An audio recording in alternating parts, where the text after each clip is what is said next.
Title of his speech is From Addiction to Preparation. Welcome, Mike.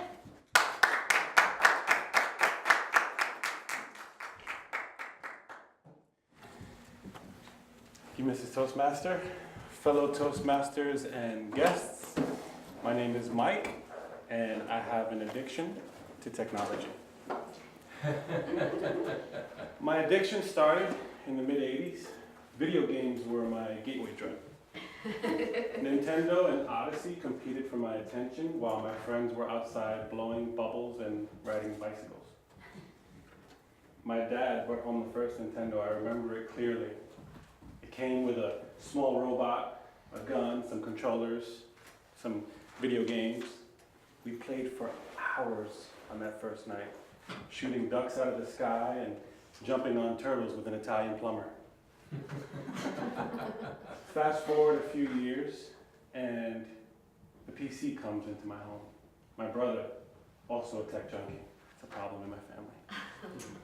He brings home an Amstrad PC, one of the first PCs ever available inside the home. I was so intrigued by it because I saw that you can design your own video game or paint on it or type on it. But I still didn't stop my Street Fighter sessions or my arcade time. It was not mine, so I didn't want to touch it. Until one day, I'm about 11 years old, and my brother calls me into his room. He says, "I want you to take this apart and put it back together." I looked at him like he was crazy. This is his baby, his PC. I said, "No." So what did he do? Throws me into his room, locks me in there, and says, "You're not coming out until you take it apart."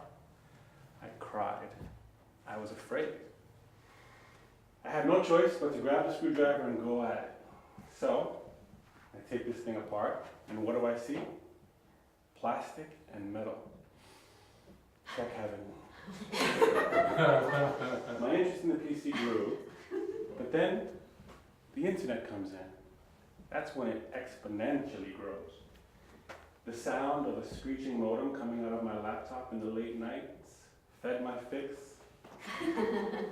I used to go and visit sites all over the world, meet people that I would never meet, talk to people, learn new things. I was intrigued by it so much. And then I found out about web pages. I said, I want to learn how to make these. So, my tech addiction makes me learn how to code. I learned HTML. I learned how to make web pages, but they're not as pretty as everybody else's. Everybody has these nice, cool graphics and text. I'm like, man, I want that for me. So enter Photoshop. Photoshop is the worst drug of them all. It's a professional tool used to edit photos, manipulate things. You can change the color of the sky or put somebody's head on top of another body. It's a wormhole of opportunities. And what's even worse about Photoshop is that you can do one thing in 100 different ways. So I started doing graphics and making my web pages look better, but it wasn't enough. I wanted more. You see, the images that I was editing, putting onto my web pages, they weren't mine. Enter the digital camera. I'd always liked taking pictures as a young child, but a video game addict couldn't afford to develop photos. It wasn't available at that time for me. So when I heard I can develop my photos on the computer, boom, I went nuts. I started taking pictures of everything. In fact, my friends started letting me take their photos of their cars, changing the colors, adding rims, and what I would do is I would print them and sell them back.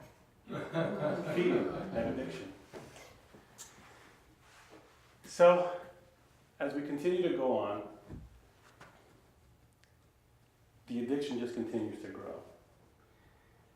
Here I am now with an addiction that has gone way out of control.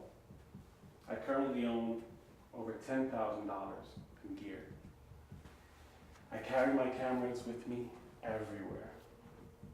I make a conscious effort every single day to take at least one photo. However, I'm noticing a shift. The photo is now going to video.